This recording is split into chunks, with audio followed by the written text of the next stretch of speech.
So we're going to invite Kim Hock up on stage just to have a little conversation. I think yeah, round of applause, please. Yes. Thanks, thanks.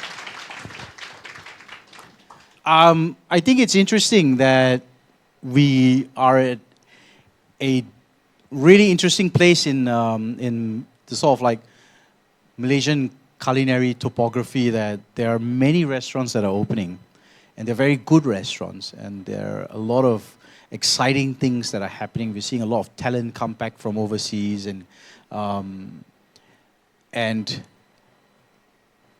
a, a, a question that many of us, myself included, have is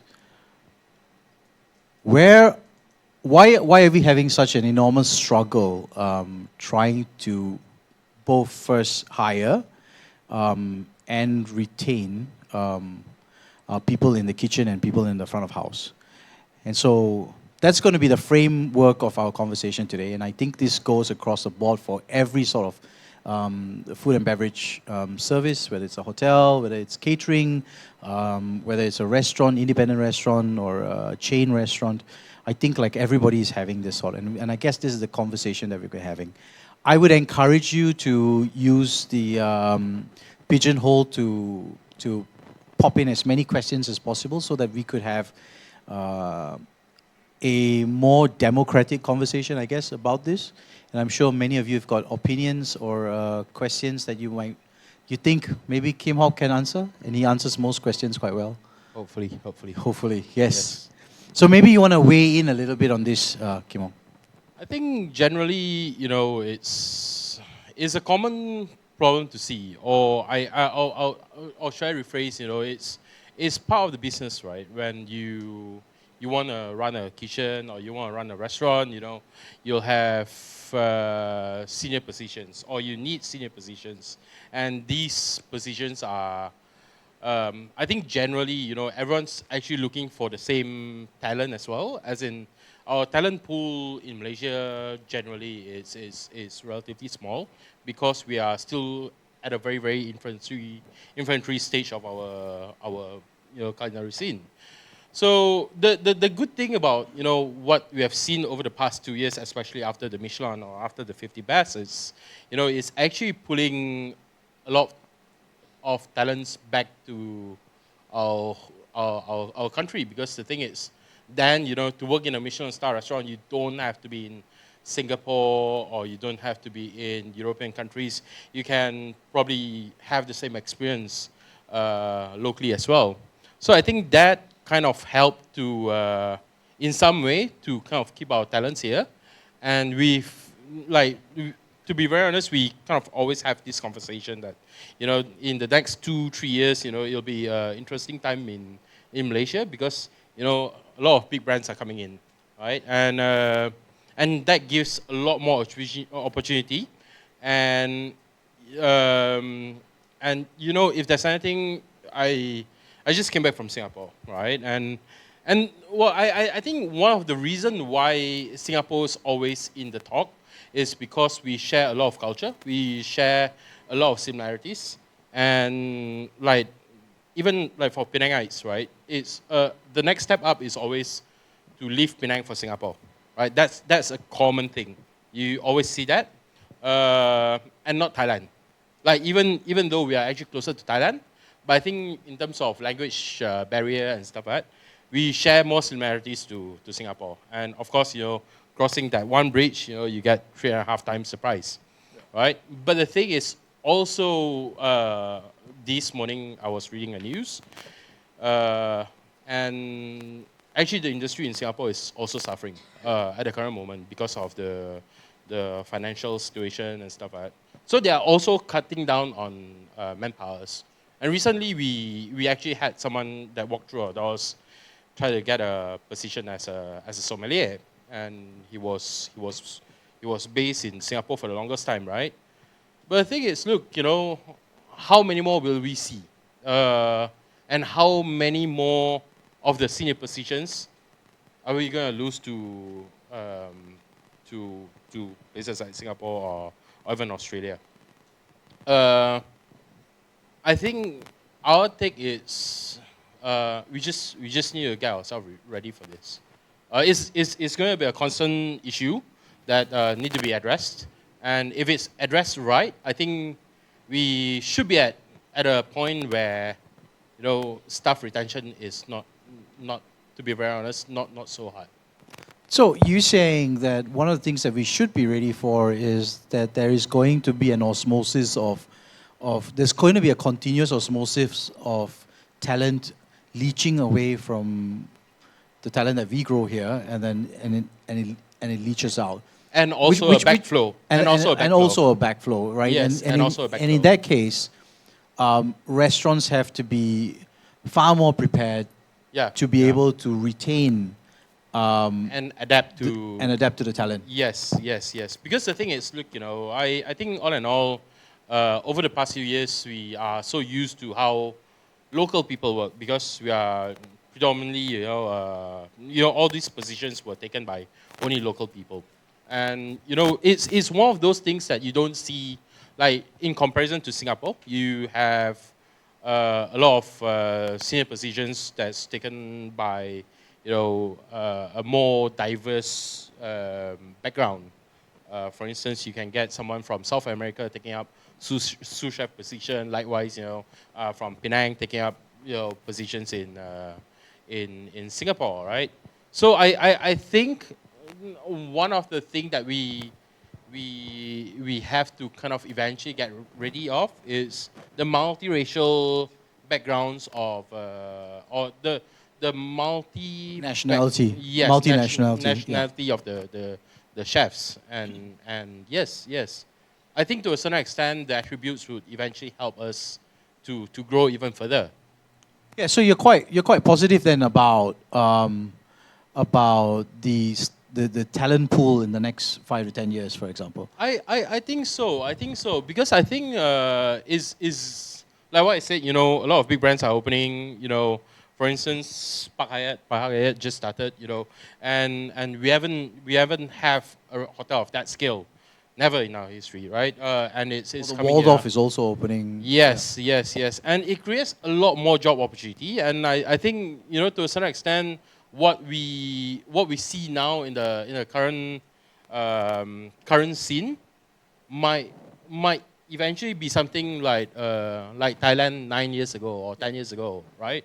Where you have an influx of foreign talent or foreign knowledge that kind of eventually strengthen our local talent pool. Also, it'll help to grow. Yeah, I think that's a really fascinating point because that's not something I considered. Looking on a day-to-day basis of like movement of people, not just like at my restaurant, but at other restaurants as well. I guess one of the interesting things that sparked me to invite you to this stage was really what you do with retaining and the way you retain, the way you hire, the way you have like certain parameters for the people that you work with, which we had a discussion on the last time. Yes. And maybe just as a sense of context, maybe you could also explain to us, besides Ojadan, what are the other establishments that you reign over as the Prince of Penang, and then also then tell us a little bit about the kind of strata of talent that you have, like in whether they're in this category or in that category, and how you keep them. Yeah, well, so our belief is always to grow people, right? Because the thing is, I think generally, so yesterday, jokingly, we were talking about this.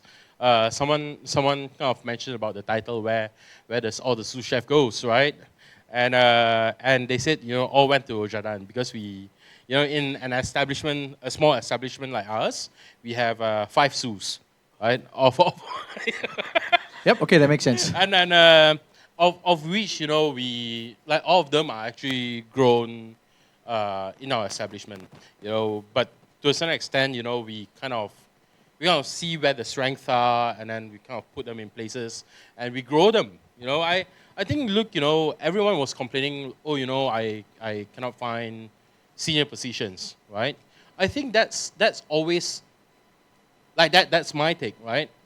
It's always an easy way out, where You just want someone ready for the position to come in and to take that position, and hoping that this particular individual could lead your team.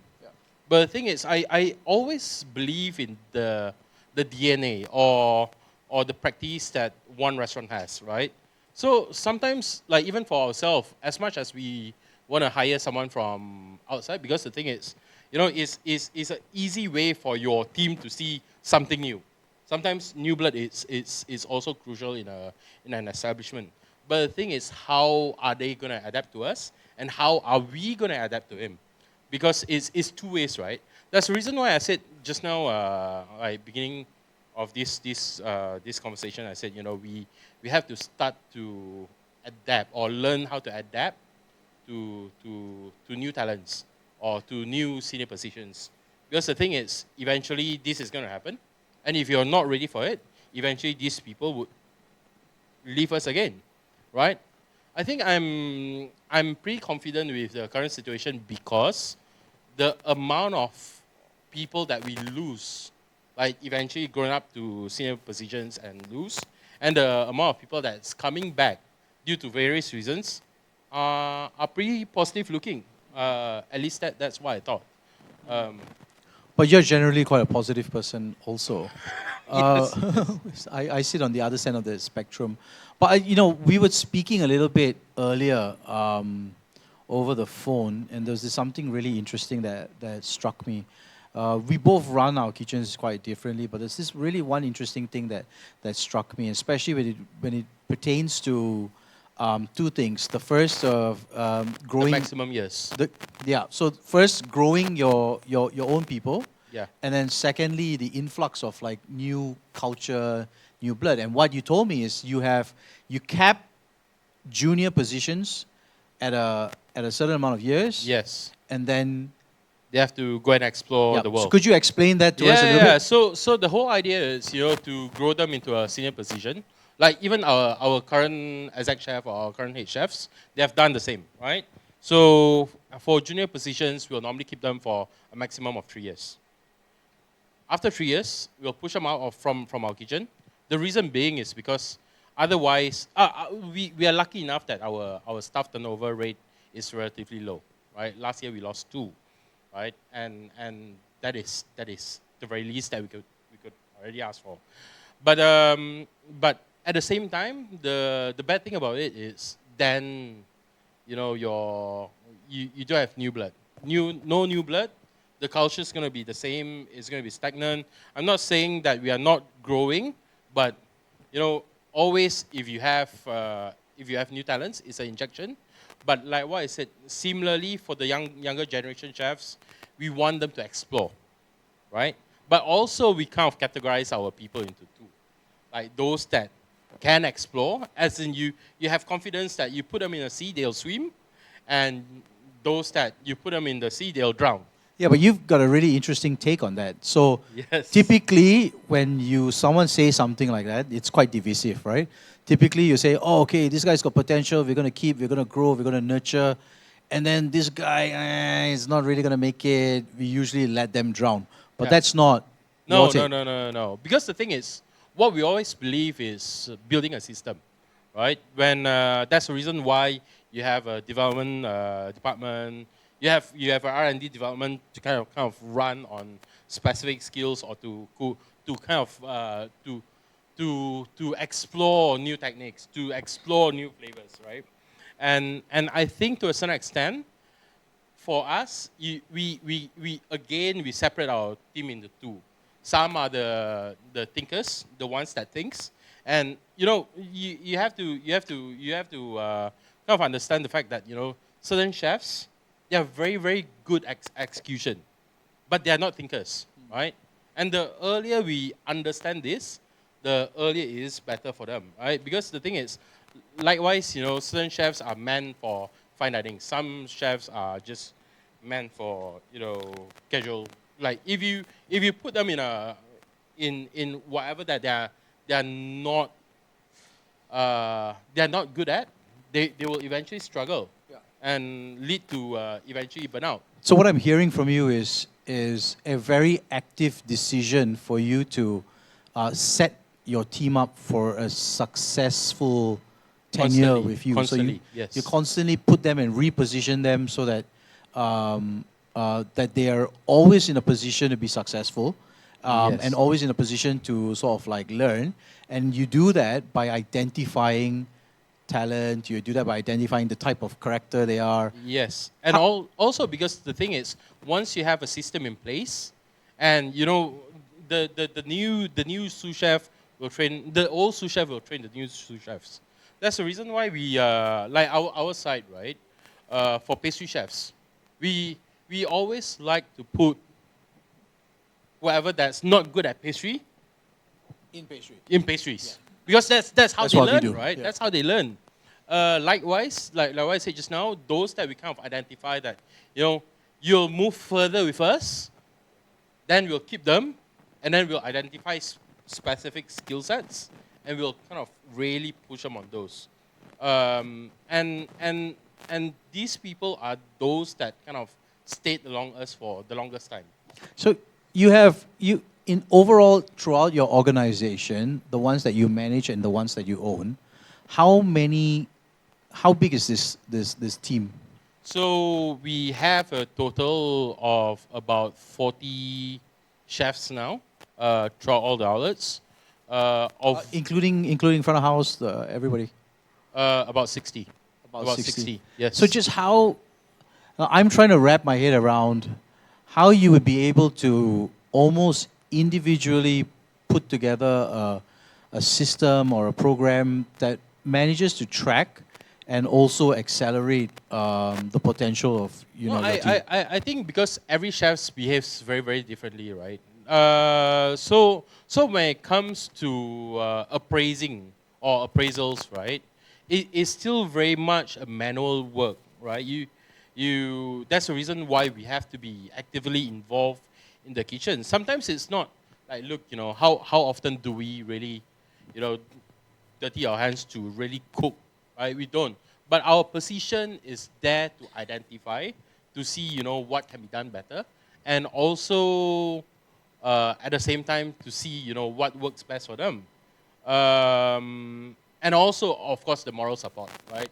So our figure now is, like, I think, like, at least for my position now, I'm actively involved in creating dishes, and at the same time, be a good person, right? So I kind of advise my CDCs and exec chefs. I say, So look, which you one know, comes first though? Like be a good person first and then do the dishes, or do the dishes first and then be a good person? be a good person first. First, Yes, yes. just Yes. wanted to create a I baseline. just want to get the priorities right. Yes. No, look, you know, I think because the reason being is because we have jumped on a different role, and if we are screaming all the time, there's not going to be any communication, right? At some point of time, the breach will be torn, and then there's no communication between the younger chefs and us. So I think to a certain extent, I'll let someone be the bad person, and then whatever it is, you know, they'll come back to me and say, oh, you know, chef, I don't think I can do this. You know, if there's anything that you can do to help me, and that's a conversation, that's a constant conversation between me and my junior chefs. And I actually appreciate all these moments, because all these guys eventually they'll step up to senior positions. Sometimes it's just not the right timing, right? They just need a little bit more time as compared to the rest. How did you feel? How do you feel you arrived at this rather holistic methodology? Like, how did you come to this? Was it like an epiphany, or you know, you woke up in a nightmare, or you or you just gradually started changing bit by bit? I think fatherhood. No, Fatherhood, it's true. yeah, Yeah, it fatherhood is. definitely helped us. But also, I think at some point of time, we are constantly lack of stuff, right? And you know how we were trained back in the days where, you know, physical and mental abuse is common, right? And eventually you kind of realize that, oh, look, I can be doing that with an excuse that I was trained that way, and constantly struggle with stuffing, Absolutely. or you have moments where you really sit down and self-reflect. Is that even necessary? Is the screaming even necessary? Right? I think that. So especially, there were point of time that we are trying to kind of adapt to the whole kitchen, open kitchen concept, because even when we were in Taipei, it's back kitchen, where a lot of screaming's involved. I think to a certain extent, everything plays a part in this. But what's more important is we were trained that way. Do we enjoy being treated that way, right? And then eventually, after the second year, you see a growth. Like, look, I've people that gone through thick and thins, right? When I was really really young and very very proud of myself, and Hot. hot tempered. I've those guys. They are still with me, right? My exec chef, he has been working alongside me for 13 years. Like we have at least 50% of the team now that works beyond 10 years now, right? And having said that, Ojadan is only 7 years old. So these guys followed me from the previous establishment. Then eventually, I think also you appreciate them a little bit more, because they are basically what built you, right? Or is something that we built together. And then us, very much what we then do is to build a vision, because our position is very, very different now, right? You can have loyal staffs, but if they don't see a goal or an aim, it's pointless for them, because to a certain extent, it's a career for them. You need to kind of visualize a vision for them that, look, this is what we can do together, right? That's the reason why of all the establishments, like I picked one of the questions that, it says, how much more should we pay to retain a staff? It's not that, it's the goal, it's the aim, right? Like, we constantly have a goal that we want to work towards together as a team. And in fact, we see everyone like at work more than we see our family at home, right? So and as a boss, what can you do in return for them? So of all our businesses, the only one that's funded is Ojadan. The rest are all cooperative businesses. So I think I'm lucky enough to have the know-how to kind of set up business, to run the business That's your skill set. of that scale, right? Yeah. Then eventually we get every one of them to kind of chip in money.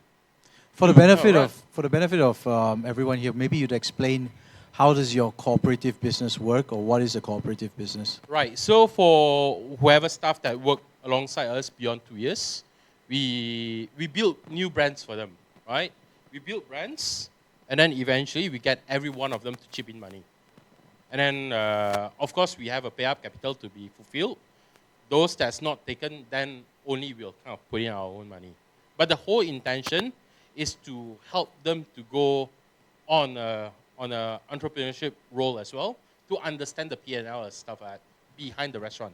It's not only beneficial to them in that sense, it's also benefiting Ojadan as a whole, because then people kind of understand the importance of keeping a good balance sheet. Because I think as visionary as we can be, at the end of the day, restaurant is still a business. You cannot run a business if you're constantly losing money, if you're bleeding on a monthly basis, because it'll be demotivating as well.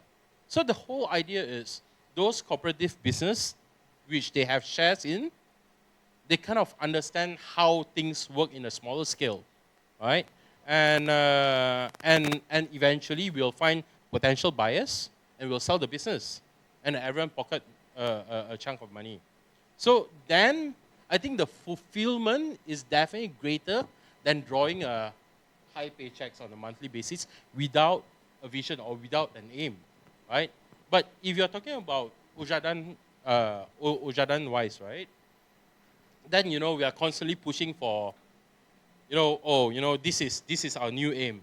our aim is to be more, as much as it sounded very, very cliche, what can we do to reduce plastic waste, for instance? And then everyone will be working towards that direction, right? We will have meetings, we'll have discussion on things like that. Or, how can we find money to fund our solar system, for instance, right? Big sponsorship or whatever it is. But we try to get them involved. So they kind of then understand a little bit more about the business. As much as possible, we try to be transparent. We try to be transparent. I'm just going to remind everyone. I see that the questions are really quite lively. It's really interesting. I've had a chance to go through all of this, but I'll just remind everyone that this would be a perfect time to ask hard questions because Kim Hock's answering it. So, if there are things that are quite pertinent in your mind and you feel like, it's always been bugging you as a business owner, as a restaurant manager or a chef or as a cook, now is a great time. Kim Hock is very happy to answer all of these questions. But I just wanted to just say, I just wanted to ask one thing before we go into the questions because I see there are quite a few. How do you see this then? Could your system work, or how do you see your system working, or the values that you are in place in this in your organization? How do you see that working if the organization grew tremendously? So suppose, say, someone decided to come and say, look, we want to put in this amount of money and we expect an expansion of like 200% or 300%. And then could we still then hold those values? I'm only asking this because it's a model of business that maybe we've not considered. That's one. And also there are people, within the within the audience here who come from organizations that are a lot larger than we are used to. So Yeah, do you see, can you see like that sort of like bridge? I think things will eventually get a lot more complicated. It's not a decision that, you can easily do. If I say eventually one day a corporate decided to come and fund us, right? Then you'll kind of have to, I think as a business owner, you'll have to negotiate, your powers or what you can do and what you cannot do, right? I think to a certain extent it still applies. It's just on a larger scopes. Yeah. It's just part of the negotiation. Do you feel though that the assumption is usually that when the scale grows, then then certain operational practices have to be put in, so SOPs and things like that. Yes. And do you feel though that if you were to, and this happens with many organizations, you see them implement SOPs and it's all well intentioned and the idea behind it was great, but because of a needed bureaucracy, a lot of these things kind of get lost. Do you see that happening within your organization? First, we would like to stay independent if there's anything. But the thing is, look, if there is going to be one day of that, I think certain SOPs has to be put in place because it's the credibility, right? Is in someone will have to answer to certain things. I think it's for a greater good, but if it's done correctly, because the thing is, like what I said, to a certain extent, someone should be whole responsible, and if the SOPs were put in place to ensure certain transparency is there, I don't think it's such a bad thing, to be very honest. In fact, over the years, we have grown in size. Yes, we are still independent, but we also try to implement a little bit more, right? When you first started a restaurant, like one individual restaurant, HR is always something that you don't consider. But eventually, as your team grows, you kind of know that this has to be in place, and certain documentation is needed to make sure that it's fair and it's transparent for both ends.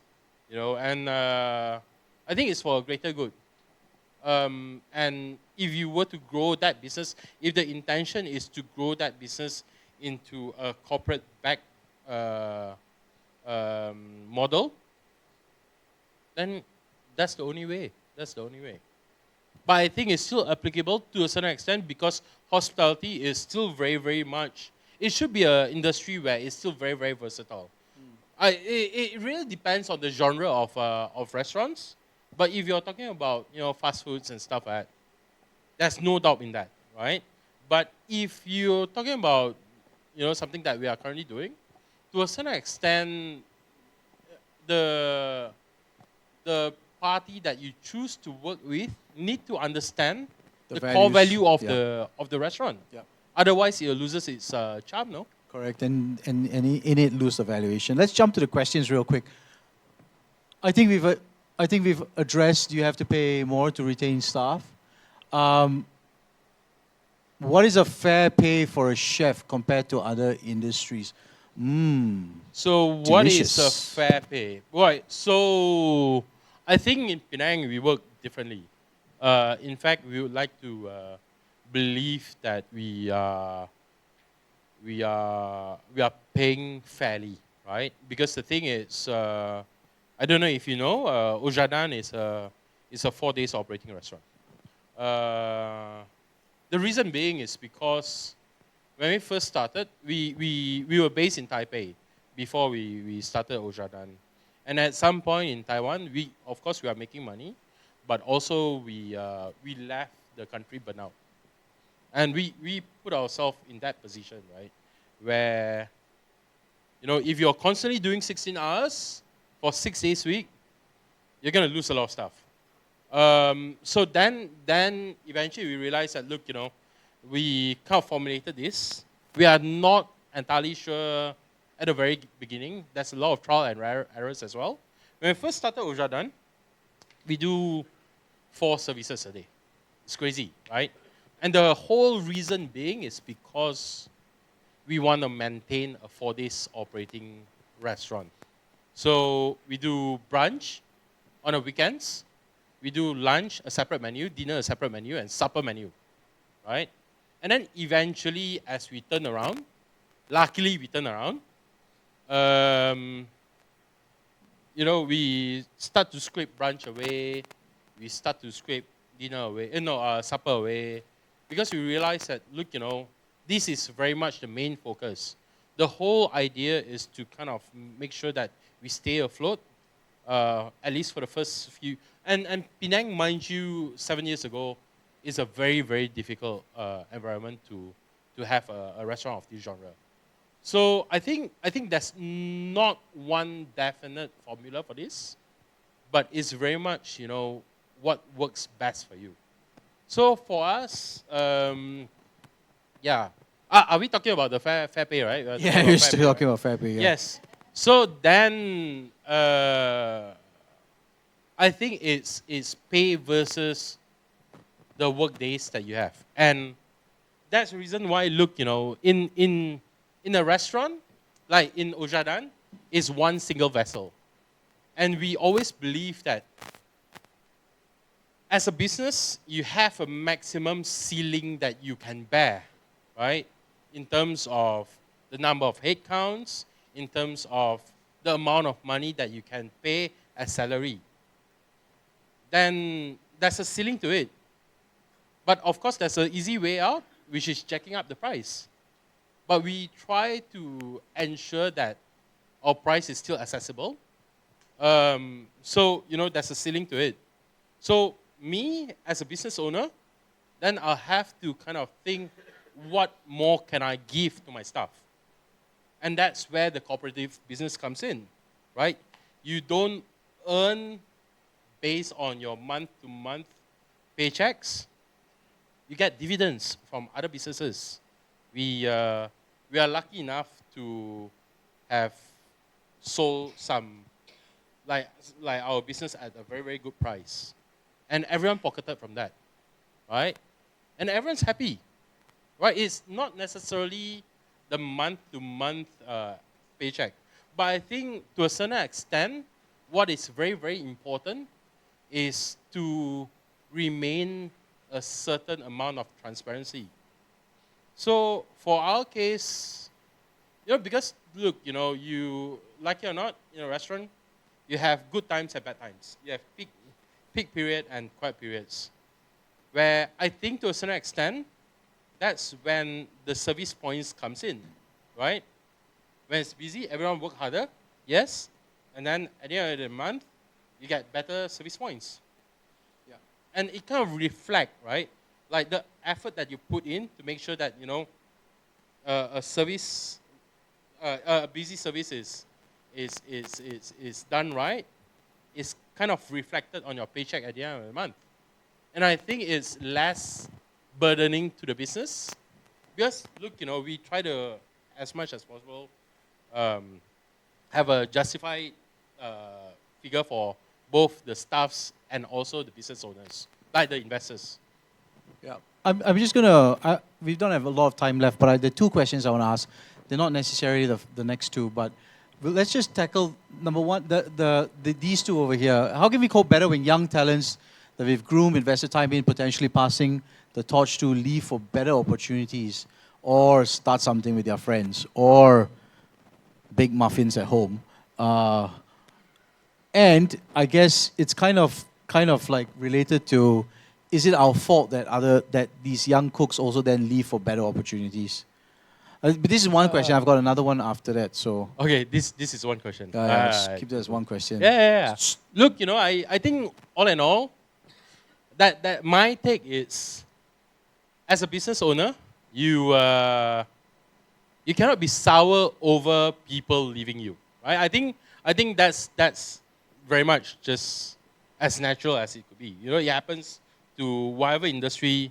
Because we all left as well, right? Yes. As much as you think that, look, I've put in place the best policy. I've looked after my guys well, right? At the end of the day, you shouldn't feel sour. You have certain business owners, when the staff leave the establishment, they'll stop talking to them. Yep. Then I think like our take on this is like my take on this is always, right.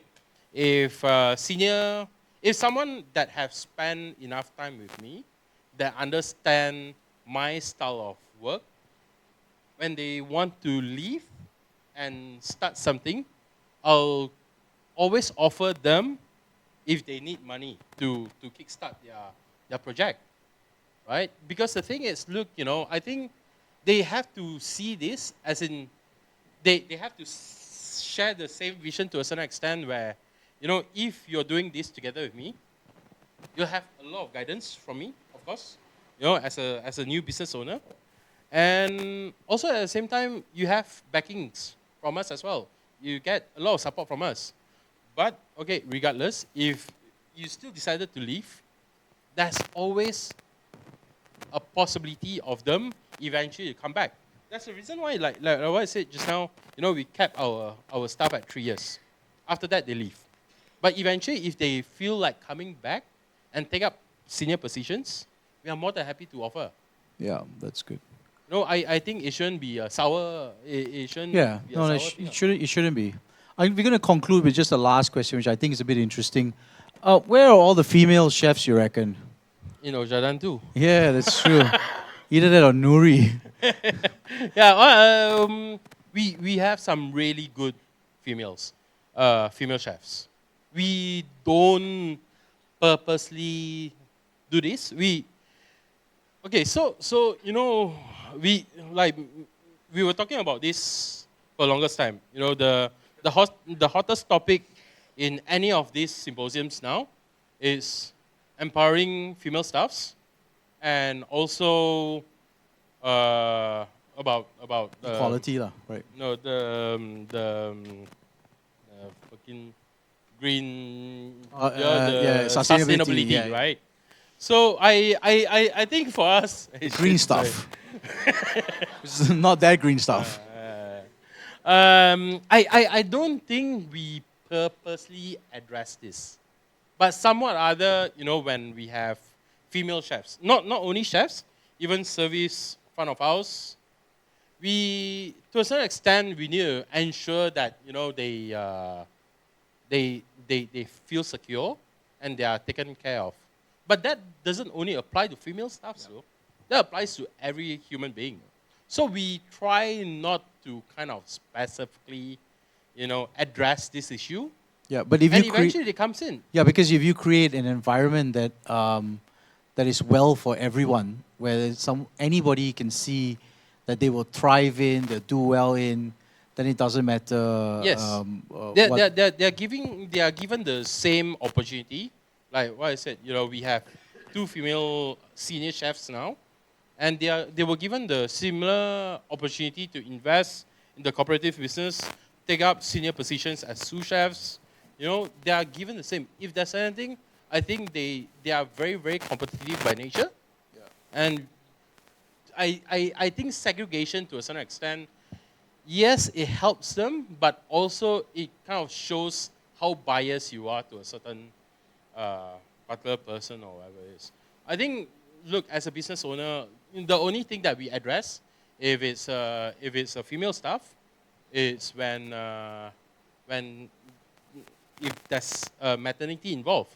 Yeah. We will show a lot more support when we know that our staffs are carrying a child, right? But apart from that, they're like other staffs.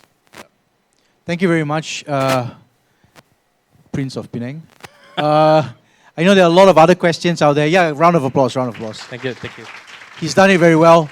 I know there are a lot of other questions that we've not addressed, but I think Ben has used up that corner already. So if you want, you can get Kim Hock in that corner him there, and ask him all the questions you want. Thank you very much.